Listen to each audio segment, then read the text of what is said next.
J'ai failli partir en prison ce soir et je suis sorti. À l'heure actuelle où je fais cette vidéo, j'ai beaucoup d'émotions, mais en bien, parce que je m'attendais pas à recevoir autant d'amour d'un peuple. Pendant longtemps, j'ai cherché ma place partout, et aujourd'hui, je me rends compte que j'ai une place ici. Ma famille ne m'a jamais soutenu dans quoi que ce soit. Et ici, j'ai tout un peuple, toute une communauté. Je vais vous raconter les faits. Aujourd'hui, j'étais à une réunion avec la Gen Z, une conférence.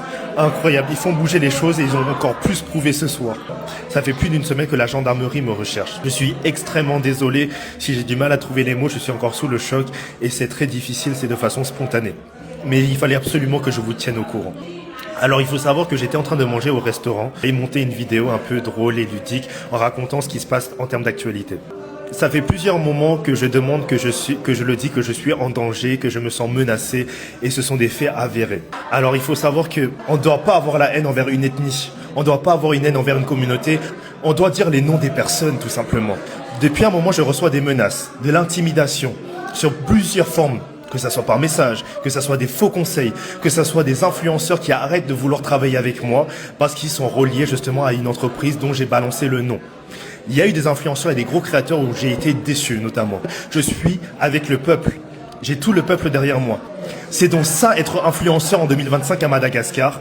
Se battre pour le peuple, mais quand il a besoin de toi, tu t'égares et que tu préfères payer des contrats pour au final juste te remplir les poches. Aujourd'hui, le combat est continu.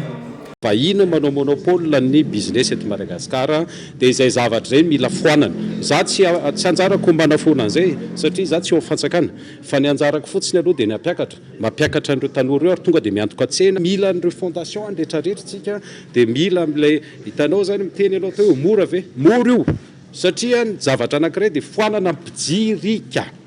Ajanona amin'izay ireo mpijirika ireo. Iary reto vahiny mampiasa mpanao politika. Atao ambadika eto amin'ity firenena ity tsy ekeko intsony. Ohatran'ireny nanagadrana natsamborana an'ilay boakely vietnamien.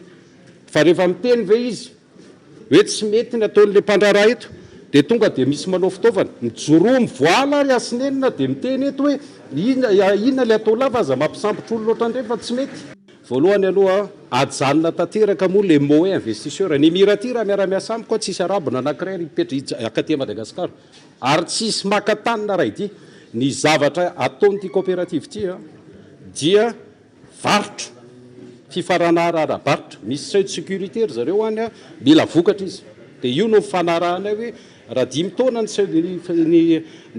filet de sécurité alimentaire ny Émirati 15 milliards de dollars dia za hoe 10% an'io ny ilaiko. Dia mame prix financement izy amin'ny ONG fanama olona. Dia rehefa avy eo reo voly reo no zaraina amin'ireo tanora reo ho andraraha ajanony manomboka androany le mot hoe investisseur zay jilambotona karana kely ary no tonga eto dia avy eo lasa milliardaire izy dia zay ve natao hoe investisseur. Vinavolaina ho amin'ny volana janoary avy io dia isy ny vokatra azony ity coopérative ity ahondrany. Tanjona ny arovana ny zonitany-tsasy sy ny ampiompy, indrindra ny fahafahany ny manangana orinasa entina mampivoatra ny fiainany sy ny fireneny. Araka ny fantatra zany dia efa navoaka i Dylan Silva, ilay influenceur vahiny izay nandray anjara mavitrika tamin'ny tolona nataon'ny tanora sy ny Gen Z nampafantatra ny tolona iny ary tena lina sy nanaraka akaiky zava-misy teto Madagasikara i Dylan Silva. Dia teto moa izany tonga teto mijery ny fivoarany zava-misy ary tsy mbola nitsaratra fa mbola nanohy ny resaka sy ny teny. Ny resaka nataony dia momba n'ireo ataontsika hoe fakany ratsy racine du mal. Sika efa nanao famakafakana momba an'izay dia reto le pion vahiny arovan'ny fitondrana politika frantsay. Ireo zany mifehy andraraha reo izay mifehy zavatra maromaro eto Madagasikara ka i Dylan Silva zany dia miresaka ny amin'ny hoe misy karana efa tamin'ny taonjato faha 1970 no teto Madagasikara ary misy avy any Inde, misy avy any Pakistan Ireo karana reo zany dia misy ny hoe karana mpanorona, bâtisseur, miasa tsara, mandohetra, miara-monina malagasy, tsy manambaka sy ny sisa dia tena hoe miary amin'ny fomba madio ireo karana reo. Fa misy kosa hoe Dylan Silva, ireo karana zay vitsy matanjaka, puissant ozy izy, matanja be, mibaiko ny fahefana politika, mifehy ny toe-karena, ary eo ampelantanany ny sehatra maro, ny banky, ny solika, ny PPN, ary izy no mifehy ny vary, ny volamena, zavatra be dia be.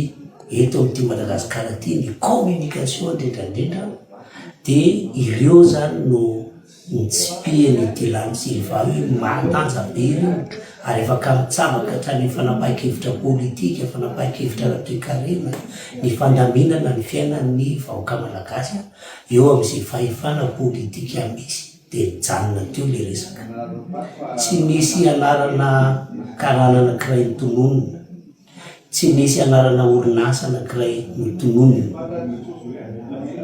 Tao anatin'ilay ranty nataony tsy misy resaka iasy mihitsy, fa fantatra nefa hoe ny iasy no nitory tany amin'ny cybercriminalité dia natao ny fisamborana dia entina tena raha tsy mandrava fiadanana sy ohatrohatr'izany io izy navoaka io. Ka isika zany dia miteny mila makaletsona foana eo amin'ny fanaovana politika, eo amin'ny fitantanana firenena, ary tadiditsika fa ny tsy fahaizana nakalesona teo amin'ny tantara no nahatonga n'izao toetra raha sarotra eto amin'ny firenena. Tsy fo zao no mitranga, fa saika miverimberina isaky ny régime. Isika zao dia nanitrikitrika foana hoe rehefa manana fahefana ianao dia mila mahay mampiasa ampahamarinana zay mpahitsiana an'izany fahefana zany. Tsy manivaniva olona, tsy manambany olona, tsy manao tsindry falavo, tsy manao zany ny tokony hoe fahaizana mipetraka eo amin'ny fahefana, tsy manampatra fahefana ka hoe zay mahasosotra na zay be vilany dia gadragadraina na sambotsamborina na tahaka an'izany.